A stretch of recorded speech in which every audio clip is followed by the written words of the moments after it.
क्रोध क्रोध को शांत करना। ऋषि मुनियों के काल की बात है। महर्षि वशिष्ठ अपने आश्रम में सुखमय जीवन व्यतीत कर रहे थे। महर्षि वशिष्ठ के ऊपर सभी देवताओं की कृपा थी और इसी वजह से उन्हें कामधेनु गाय भेंट स्वरूप में मिली थी।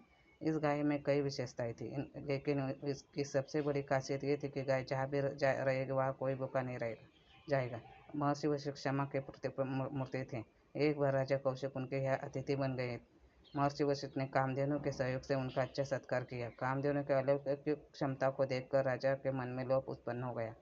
उन्होंने इस गाय को लेने की इच्छा प्रकट की। कामधेनु वशिष्ठ जी के लिए आवश्यकताओं की पूर्ति हेतु महत्वपूर्ण साधन थी। महर्षि वशिष्ठ जी कामधेनु को देने के लिए मना किया और कहा कि यह मुझे भेंट में मिली है, इसे दान नहीं कर सकता। राजा को अपमान लगा और गुस्सा है।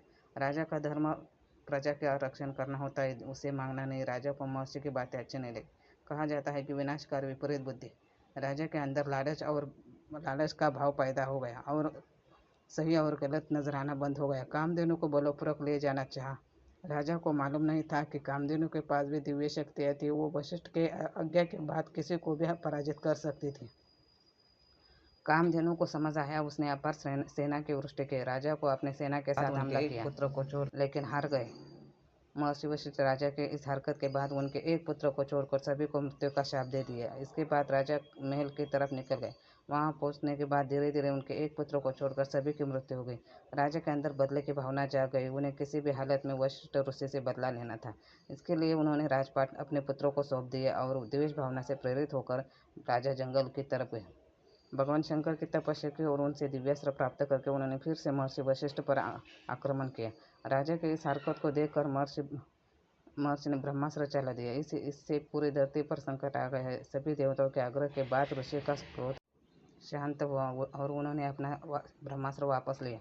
राजा को एहसास हुआ कि सारी शक्तियों के बाद भी साधना से मिली हुई शक्ति से नहीं जीत सकती। कितना भी शक्तिशाली और पराक्रमी राजा क्यों न हो, सिद्धि के प्राप्त शक्ति के सामने वो कुछ भी नहीं। उन्हें यह भी एहसास हुआ कि जीवन में लालच सबसे बुरी चीज़ है। उसे सही और गलत के बीच का फर्क समझ में नहीं आता था।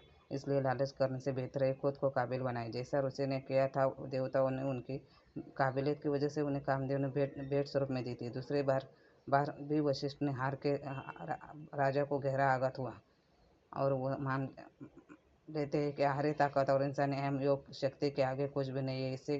इसके बाद राजा दक्षिण की ओर चले गए और श्रेष्ठ बनने का प्रण लिया, जहाँ वो अन्न त्याग कर जीवन बिताते कठोर तपस्या की। लेकिन फिर भी संतुष्ट नहीं हुए। राजा ब्रह्मश्री बनने की पूरी क्षमता पूरी करने के लिए फिर तपस्या में लीन हो जाते थे। इस बाद में कठिन तपस्या की। उनके शरीर का तेज सूर्य से चमकने लगा। उन्हें अपने क्रोध पर भी विजय पा लिया। उनकी कठिन तपस्या देखकर ब्रह्मा जी ने उन्हें ब्रह्म ऋषि का पद दिया और यही वो दौर था जब विश्वामित्र को ब्रह्मा जी ने ज्ञान भी प्राप्त हुआ।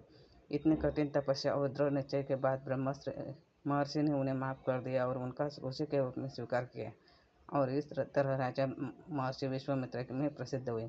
इससे हमें यह सीख मिलती है कि संतुष्ट से बड़ा धन कभी हासिल नहीं किया जा सकता। क्रोध कितना भी खराब है, यह समझ में आया। क्रोध से बुद्धि विपरीत होती है, इसलिए क्रोध पर काबू पाना आवश्यक है।